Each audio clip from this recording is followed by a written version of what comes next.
আপনি কি জানেন ঘন ঘন আগুন লাগা কিয়ামতের লক্ষণ? রাসূল সাল্লাল্লাহু আলাইহি সাল্লাম বলেছেন, নিশ্চয় কিয়ামতের আলামত হিসাবে এটা একটি আকস্মিক মৃত্যুর বৃদ্ধি পাবে। আর এই আকস্মিক মৃত্যুর অন্যতম কারণ হলো অগ্নিকাণ্ডে বা অলৌকিকভাবে অস্বাভাবিকভাবে মানুষের মৃত্যু। তবে ইসলাম আগুনে পোড়া ব্যক্তিকে শহীদ হিসেবে আখ্যায়িত করেছে। কিয়ামতের সবচেয়ে আলামত হলো এক ভয়াবহ আগুন, যা পূর্ব ইরান নামক একটি দেশ থেকে ছোট গৃহ থেকে আগুন বের হয়ে ভয়াবহ একটি আকৃতি দান করবে এবং মানুষকে সব একত্র করবে। একটি হাদিসে বর্ণিত রয়েছে, তোমরা যখন কোথায় আগুন লুকতে দেখো তখন তোমরা তাকবীর দাও। এই তাকবীর করলে আগুন নিভিয়ে দিবে, সবাই বলবে আল্লাহু আকবার। পর্ব 2 দেখতে আমাদের সাথেই থাকুন।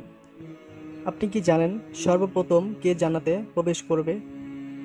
একদিন রাসূল সাল্লাল্লাহু আলাইহি সাল্লাম সাহাবাদেরকে মিরাজের ঘটনা বর্ণনা করেছিলেন।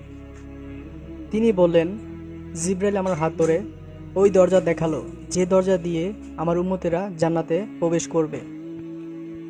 তখন হযরত আবু বকর রাদিয়াল্লাহু আনহু খুব আগ্রহের সঙ্গে বললেন, হে আল্লাহর রাসূল, আমি আপনার সাথে থাকতে চাই, যাতে আমি আপনাকে সব সময় দেখতে পাই। রাসূল সাল্লাল্লাহু আলাইহি সাল্লাম তখন বললেন, আবু বকর, তুমি জেনে রাখো, আমার উম্মতের মধ্যে সর্বপ্রথম তুমি জান্নাতে প্রবেশ করবে। সুবহানাল্লাহ। আল্লাহ আমাদেরকে সকলকে দিন এবং হায়াত এবং 5 ওয়াক্ত নামাজ পড়ার তৌফিক দান করুক।